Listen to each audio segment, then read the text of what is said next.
Bien, nous allons passer maintenant à la sauvegarde de notre base de données. On va utiliser la base de données de WordPress, qui en général est un petit peu plus légère d'ailleurs que la base de données de Joomla ou qu'un PrestaShop, donc ça va être plus rapide, mais l'idée reste la même. Enfin, c'est même pas l'idée, c'est vraiment la procédure qui est la même, hein.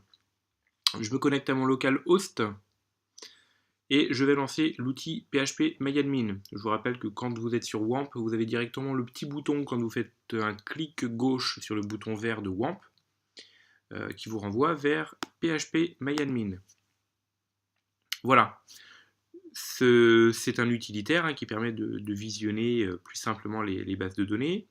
Je vais me rendre dans ma base de données WordPress. Voilà, tout le contenu de ma base de données. Alors, c'est presque simple comme bonjour, puisque j'ai un bouton qui permet de faire l'export de ma base de données.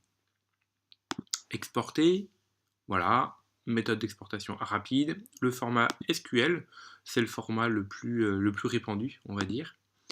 Petite particularité, moi je suis sur Mac, j'utilise un logiciel qui s'appelle MAMP, et vous certainement WAMP. Lorsque moi je clique sur le bouton exécuter, il m'affiche le contenu de la base de données. C'est-à-dire qu'il a fait l'export, mais c'est à moi maintenant de faire la copie de tout ça, d'en faire la copie, et d'enregistrer tout ça, de le recoller dans un fichier de texte, dans un bloc-notes. Vous, sur WAMP, lorsque vous cliquez sur le bouton exécuter, ça vous génère tout de suite directement le fichier SQL.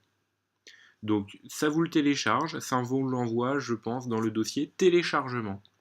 Donc je vous conseille de prendre le fichier qui est dans le répertoire téléchargement et de venir le mettre dans la racine de votre site web, dans WAMP, www.wordpress, directement. Comme ça, vous aurez tout directement sous la main. Voilà. Pour ma part, je vais faire un exécuter. Je vais donc sélectionner tout ça. Je vais le copier. Je vais ouvrir un TextEdit, qui est l'éditeur de texte classique sous Mac. Nouveau document. Voilà, je le colle. Et je l'enregistre. Enregistrer.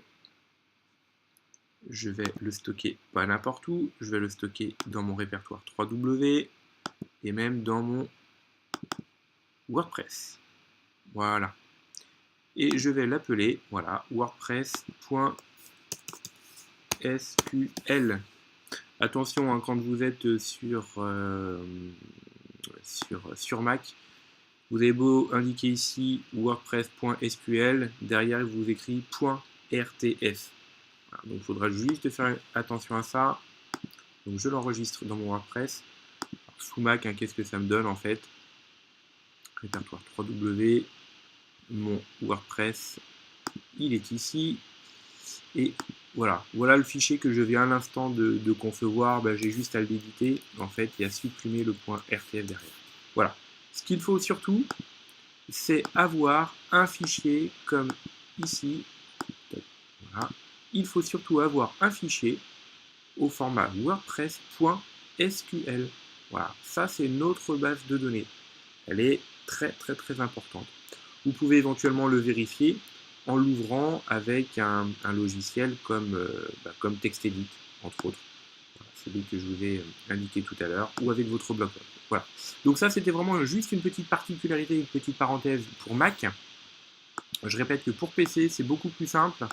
Lorsque vous cliquez sur le bouton exécuter ici, il vous génère automatiquement le fichier SQL qu'il est venu stocker dans votre dossier normalement de téléchargement. Donc le fichier SQL que vous allez retrouver là-dedans, vous le copiez et vous venez le coller dans la racine de votre site web, voilà, ici. Et on va pouvoir le réutiliser pour réimporter notre base de données en ligne. Ce sera l'objet de la petite vidéo qui va suivre.